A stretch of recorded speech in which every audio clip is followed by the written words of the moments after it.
कहानी सुखपुर नाम के एक छोटे से गांव की है। यहाँ के लोग सादगी पसंद थे और ज्यादातर कुम्हार थे। इसी गांव में चमन नाम का एक मेहनती और सच्चा कुम्हार रहता था। वह दिन रात मिट्टी को आकार देता, पर कभी बर्तन सूखने से पहले टूट जाते तो कभी भट्टी में चटक जाते। एक दिन सुबह चमन अपनी चाक लेकर बैठा और आसपास देखा कि कोई और काम पर नहीं आया है। स्वयं से ये क्या, अब तक कोई नहीं आया? लगता है किसी को काम की फिक्र ही नहीं है। खैर, मैं दूसरों का तो कुछ नहीं कर सकता, पर कम से कम अपना काम तो शुरू करूं। काम करते करते दोपहर हो गई। चमन अपने काम में इतना खो गया था कि उसे समय का पता ही नहीं चला। तभी उसकी पत्नी सरला भोजन लेकर आई। सुनते हो, बहुत देर हो गई, अब आकर खाना खा लो। अरे, दोपहर हो गई, पता ही नहीं चला। चलो, तुम खाना ले आई हो तो थोड़ा सुस्ता लेता हूँ। आज कुछ ज्यादा ही थक गए हो क्या? हाँ सरला, सुबह से लगा हूँ।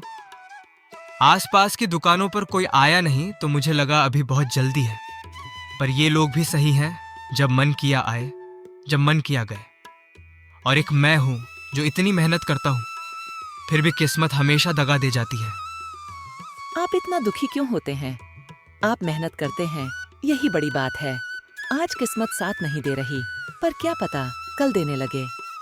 पर ये कल कब आएगा? कभी बर्तन टूट जाते हैं तो कभी ग्राहक नहीं मिलते। कभी कभी तो लगता है विधाता को भी मुझे परेशान करने में मजा आता है। निराश मत होइए, बस अपनी मेहनत पर ध्यान दीजिए। मुझे भरोसा है कि एक दिन आप खुद कहेंगे कि किस्मत चमक गई है। सरला के जाने के बाद चमन फिर काम में जुट गया। तभी बगल की दुकान का मालिक धनीराम वहां आया। क्यों चमन भाई, आज कुछ जल्दी ही मोर्चा संभाल लिया? जल्दी कहाँ भाई, दोपहर बीत रही है। तुम आज बहुत देर से आए हो। सोचा खाना खाकर ही काम शुरू करूं। पर चमन भाई, कब तक इस मिट्टी और किस्मत को कोसते रहोगे? पिछले साल ओले गिरे तो बर्तन सूख नहीं पाए, और अब जब मौसम ठीक है तो बाजार में प्लास्टिक के बर्तनों की वजह से मिट्टी के दाम गिर गए हैं। पर देखो, मैं तो नहीं कोस रहा अपनी किस्मत को। वो कैसे भाई? मुसीबत तो हम दोनों पर एक जैसी है। मेहनत का फल मिलता है भाई, पर कभी कभी किस्मत बदलने के लिए खुद कदम उठाने पड़ते हैं। क्या तुम मिट्टी के बर्तन बनाने के अलावा कुछ और करते हो? नहीं भाई, मेरे पिता और दादा भी यही करते थे। हमारे पास यही एक हुनर है। वो पुराना जमाना था, अब तुम्हें कुछ अलग करना पड़ेगा। मैं तुम्हें बताऊंगा नहीं, दिखाऊंगा। पहले काम निपटा लो, फिर मेरे घर चलो। पता नहीं धनीराम भाई क्या दिखाने वाले हैं।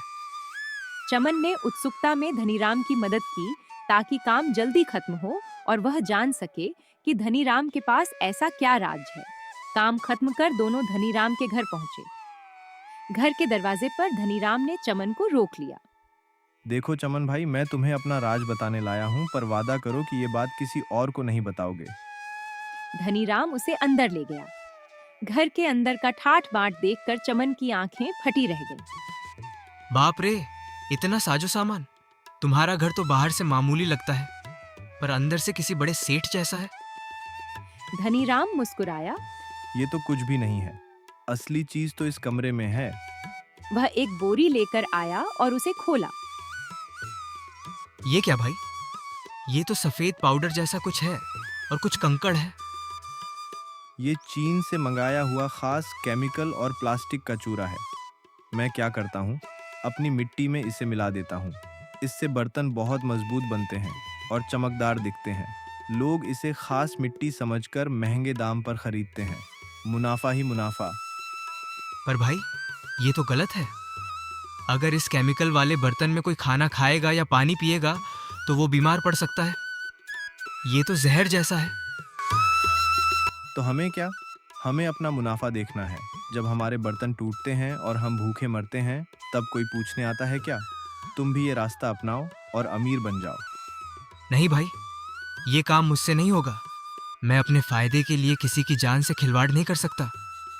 भले ही मैं गरीब रहूं, पर मैं बेईमानी नहीं करूंगा। चमन वहां से दुखी होकर निकल गया। वह रास्ते में एक पेड़ के नीचे बैठकर अपनी किस्मत पर रोने लगा। तभी वहां से एक साधु महात्मा गुजरे। चमन को परेशान देख वे उसके पास आए। क्यों बेटा, इतने व्याकुल क्यों हो? चमन ने महात्मा को अपनी पूरी व्यथा सुनाई। उसने बताया कि कैसे वह ईमानदारी से मेहनत करता है पर किस्मत साथ नहीं देती। उसने धनीराम वाले गलत रास्ते का जिक्र भी किया बिना नाम लिए। बेटा, तुमने बहुत अच्छा किया जो गलत रास्ता नहीं चुना। तुम्हारी ईमानदारी ही तुम्हारी सबसे बड़ी पूंजी है। पर क्या तुमने इस बारे में अपनी पत्नी से सलाह ली? शायद वो अमीर बनना चाहती हो। नहीं बाबा, मैंने उससे नहीं पूछा। आज घर जाओ और अपनी पत्नी से पूछो कि क्या वह इस गलत तरीके से अमीर बनना चाहती है। कल सुबह मुझे यहीं मिलना। चमन घर गया और सरला को सारी बात बताई। जी, हमें ऐसा धन नहीं चाहिए जो दूसरों की जान ले। हम एक वक्त भूखे सो जाएंगे पर चैन की नींद सोएंगे। आप बस अपनी मेहनत जारी रखिए।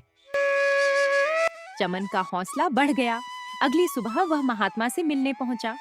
महात्मा वहां अचानक प्रकट हुए, जिससे चमन थोड़ा चकित रह गया। आ गए बेटा, क्या कहा तुम्हारी पत्नी ने? चमन ने गर्व से बताया कि उसकी पत्नी ने भी ईमानदारी का ही रास्ता चुना। बाबा, मेरी पत्नी ने भी ईमानदारी का ही रास्ता चुना। उसने कहा कि हम भूखे रह लेंगे पर धोखा नहीं देंगे। महात्मा अत्यंत प्रसन्न हुए और उन्होंने अपनी झोली से एक छोटी सी पोटली निकाली। बेटा, तुम्हारी और तुम्हारी पत्नी की नेकदिली ने मुझे खुश कर दिया है। इस पोटली में जादुई मिट्टी के अंश हैं। तुम अपनी साधारण मिट्टी में इसे थोड़ा सा मिला देना और फिर बर्तन बनाना। याद रखना, जब ये खत्म होने लगे तो इसमें थोड़ी अपनी मिट्टी और मिला देना। इसे कभी खाली मत होने देना। ठीक है बाबा, मैं आपकी बातों को याद रखूंगा। चमन ने वैसा ही किया। उसने अपनी दुकान पर जाकर उस जादुई मिट्टी से कुछ सुंदर घड़े और बर्तन बनाए। अगली सुबह जब वह दुकान पहुंचा तो दंग रह गया। ये चमत्कार है। मेरे बर्तन सोने की तरह चमक रहे हैं। बाबा की बात सच हो गई। अब मेरी परेशानियां दूर हो जाएंगी और सरला की बात भी सही हो गई कि किस्मत साथ देगी। देखते ही देखते चमन के बर्तनों की धूम मच गई। अब न तो उसके बर्तन टूटते थे और न ही बाजार में उनकी मांग कम होती थी। चमन और सरला की नेक दिली ने उनकी बदकिस्मती को हमेशा के लिए बदल दिया था।